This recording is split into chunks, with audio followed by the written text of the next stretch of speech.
Beauty and the Beast. Long ago, in a quiet little village surrounded by green hills, lived a gentle young woman named Belle. She loved books more than anything, for each story carried her to magical places far beyond her small world. She lived with her father, Maurice, a kind and creative inventor. One day, on his way to show one of his inventions, Maurice lost his path in a dark and stormy forest. Seeking shelter, he found a grand but lonely castle hidden among the trees. Its halls were silent, but warm candlelight glowed from inside. As he entered, enchanted objects, kind talking servants, welcomed him and offered tea to warm his hands. Before he left, Maurice picked a single rose from the castle garden for Belle. Suddenly, a great figure stepped from the shadows, a beast with the form of an animal but the voice of a sorrowful man. "You took what was mine," the beast said. "For this, you must stay in the castle forever."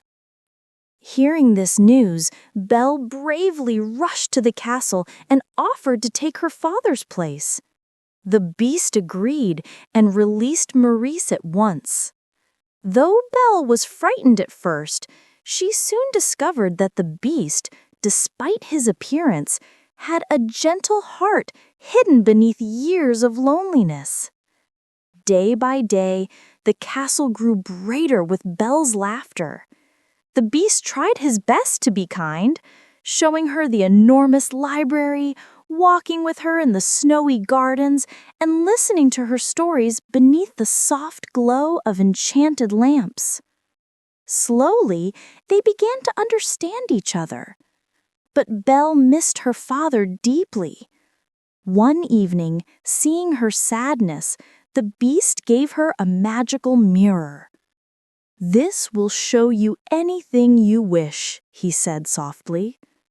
When Belle looked into the mirror and saw her father ill and alone, she begged to return home. Though his heart ached, the beast nodded. "You are free," he whispered, "as long as you are happy." Belle hurried home to care for Maurice, but she could not forget the beast's kindness. When she looked again into the mirror, she saw him lying in the castle garden, heartbroken and growing weaker. Belle raced back through the forest, calling his name as she reached him. "You're not alone," she whispered, holding his hand. "You've been so kind and brave. Please stay with me."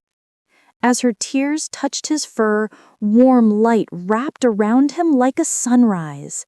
The beast's form glowed, lifted, and transformed. Standing before her was a young prince, the spell broken by Belle's love and compassion. The castle awoke with joy. Belle and the prince walked hand in hand through the blooming gardens, the enchanted servants cheering around them. And though the castle shone brightly once more, it was the kindness in their hearts that truly made it home. And from that day forward, their story became one of the greatest tales ever told, a story of seeing with the heart and finding beauty where others might not.